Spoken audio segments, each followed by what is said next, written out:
I don't know what was better about today, the stately beauty of Old Town Vilnius, or all the classic rock stars that kept showing up all day. Hi, I'm Jeremy. Thanks for watching. Today, me and Masayo got to explore more of Old Town Vilnius, Lithuania. The first reading of the day was 298, the Pakistani food from last night still working its foul magic. We had a simple breakfast in the room and I took a big Humalog shot for it. Enough for the cereal and enough to get my blood sugar down from the 298. A couple hours later, the bad news came. I was 354. 354?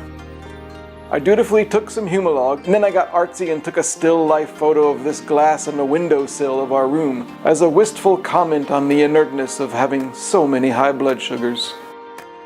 But anyway, it was time to go outside and see some more of Old Town Vilnius. And as we walked around at random, I started to notice that the basic way to define Vilnius is a mix of the religious and the nationalistic. There are plenty of statues that seem to reflect a palpable spirit of national pride. And mixed in among all of them are constant references to religious things. Tying them both together in a weird way are the occasional reminders of the Soviet era. Not just the Cyrillic alphabet, but things like the stark reminder of the Lithuanians who were shot to death in this former KGB building. The strange thing about today specifically was that although it was Saturday, there was almost nobody around. Very few people and almost no cars. And it's Saturday. It turns out that today is All Saints' Day in Lithuania. I don't know what that is, but apparently in Lithuania it means everybody's stay home day. But that's okay because we had a destination in mind. On a pole in this little courtyard on the edge of Old Town Vilnius is a bust of Frank Zappa. Yes, that Frank Zappa. It seems like just an odd, quirky thing, but actually it's because of Frank's iconoclasm, his insistence on freedom, his love of self-expression. Frank was very inspirational to Lithuanians in the 80s who wanted to protest Soviet rule, hence this bust. So we paid our respects, and I like to think that Frank would not only be proud of his being here, but also highly amused at the rather ugly scene that he looks out on. Dumpsters and apartment blocks. You've arrived, Frank. A few more people were out now. My eye was caught by this poster advertising some kind of Lithuanian Beatles tribute show or something. Frank Zappa and the Beatles right here together. Who'da thunk it? We stopped in at this little cafe for a snack. It's called Klaipėdos Seminima. It's called Klaipėdos Senamistis. And this is our first encounter of the little Lithuanian character of the E with a dot over it. I don't exactly understand how to pronounce it, so I just pronounce it like a regular E, which I think is basically correct. In this cafe, I was 82. Now, I had just been 354 like an hour and a half ago, and I thought that was dropping a little bit too fast. So I had my soup and croutons with no shot. The next thing we saw was another musical peculiarity. On our tourist map of Vilnius, there was something called the Gates of Dawn. Now, one of my very, very favorite albums of all time is Pink Floyd's first album, The Piper at the Gates of Dawn. The album title comes from the novel Wind in the Willows, and this Gates of Dawn in Vilnius is not related to that, but I had to go see it anyway. Turns out that the Gates of Dawn, or Aušros Vartai, is this actual gate that goes across one of the cobblestone roads in the edge of Old Town. And inside there's a painting or a statue or something of the Virgin Mary, and she grants wishes or whatever she does. She performs miracles, that's what it is. She performs miracles, but I did insist that Masayo get a picture of me being a piper. I am the piper at the Gates of Dawn. I also reflected that probably the locals who are walking around this area see tourists doing this all the time, like people walking across Abbey Road in London. And then I realized that probably nobody does this, it's just me. Now, not all of Old Town Vilnius is these great, spectacular, well-cared-for areas. Some of the outer edges are kind of run down and there's graffiti and stuff like that. But of course, I don't travel to be entertained and coddled. I wanted to see everything. I like these areas just as much as the nice areas. Whatever's around, that's what I want to see.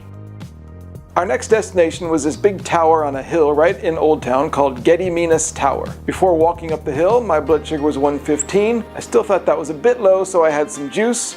Turns out this was a stupid idea, and we walked up the hill. Now, Gediminas Tower, thanks to the holiday I guess, was closed today, so we couldn't go in and see the super views or the museum. But we did see some great views over Old Town Vilnius, and we got to walk around some of the cool ruins that are up there.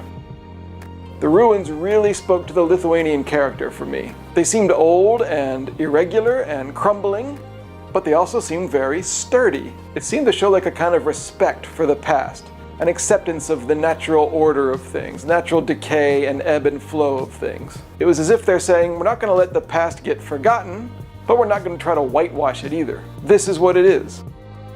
Now, if you take a package tour that includes Vilnius, you'll probably walk up the same path towards Gediminas Tower that we did, but you won't get to do what we did next. On the way down, I decided that we should go on this alternate little path that goes right in this kind of little ditch between the bottom of the hill and the fence. I thought that would lead us out and was a way that nobody else was going. Well, we got to the very end and it was just a dead end. And the fence had these big spikes on it we couldn't crawl over. And we had to backtrack all the way to where we started and take the normal way out. Now yes, in a way, this was kind of a dull waste of time. But in another way, these are the sort of quirky things that make your trip memorable. Nobody else did that, only us. Now, after this nationalistic side of Vilnius, we saw some of the more religious side, the world-famous Vilnius Cathedral. This is a majestic building from the outside, and then when me and Masayo tiptoed inside, we saw even more majesty. We tried to blend in with the locals who were lighting candles and being very reverent, while we admired the grand spectacle of all the decorations and everything inside.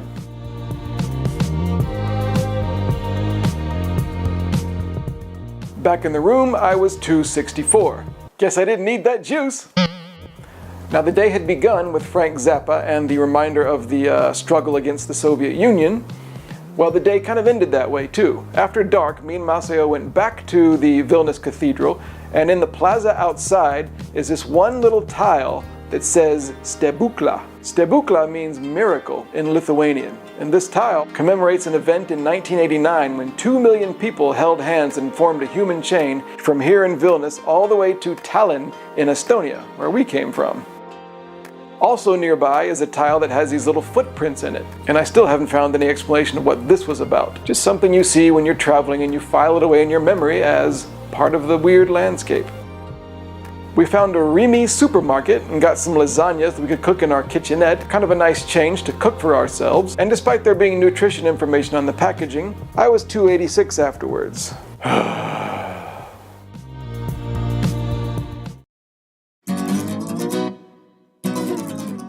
Good thing and a bad thing about today. My favorite thing was Frank Zappa's head on a pole in Old Town Vilnius. The bad thing was that Gediminas Tower was closed. Oh well. Diabetes thoughts for today. My average blood sugar from today was 233. The average for the whole trip is like 194. And the trip is getting long enough that now that is going to be tough to bring down. I got my work cut out for me if I want to make the whole trip average come down. Tomorrow we're going to get to see a whole other side of Vilnius. Neringa is going to drive us out to this castle that has its own island. Unfortunately tomorrow the bad blood sugars continue and I have to enjoy the castle despite that.